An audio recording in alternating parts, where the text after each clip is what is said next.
इसके लिए रूल एक फॉर्मूला देता है, लोन जितने दिन आउटस्टैंडिंग रहा उन दिनों की संख्या को ईयरली रेट ऑफ इंटरेस्ट से मल्टीप्लाई किया जाता है और फिर उस अमाउंट को 365 से डिवाइड किया जाता है। अगर साल लीप ईयर हो तो डिनोमिनेटर 366 होता है।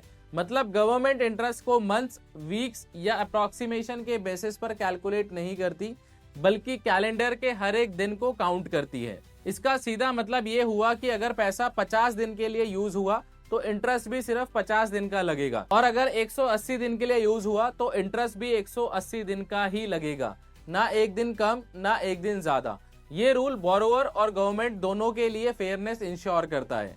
लेकिन रूल 251 यही खत्म नहीं होता, ये एक और इम्पोर्टेंट सेफगार्ड ऐड करता है।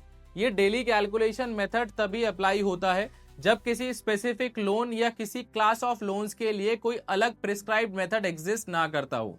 अगर गवर्नमेंट ने किसी स्पेशल स्कीम के लोन के लिए ऑलरेडी अलग इंटरेस्ट कैलकुलेशन मैकेनिज्म नोटिफाई कर दिया है तो वही मेथड फॉलो किया जाएगा। जनरल रूल सिर्फ तभी यूज होता है जब स्पेशल रूल अवेलेबल नहीं होता। इस पूरे रूल का असली मैसेज ये है कि गवर्नमेंट लोन्स चैरिटी नहीं होते, ये पब्लिक मनी होती है और पब्लिक मनी का एक एक दिन का हिसाब होता है। इंटरेस्ट कोई पनिशमेंट नहीं है, बल्कि पैसा यूज करने की कॉस्ट है, और वो कॉस्ट बिल्कुल ट्रांसपेरेंट, मेजरेबल और रूल बेस्ड होनी चाहिए। रूल नंबर 251 इंश्योर करता है कि बोरोवर सिर्फ उतना ही इंटरेस्ट पे करे जितना लीगली बनता है, और गवर्नमेंट हर ऑडिट, हर स्क्रूटनी और हर लीगल चेक के सामने ये प्रूव कर सके कि इंटरेस्ट कैलकुलेशन बिल्कुल ऑब्जेक्टिव और फेयर है।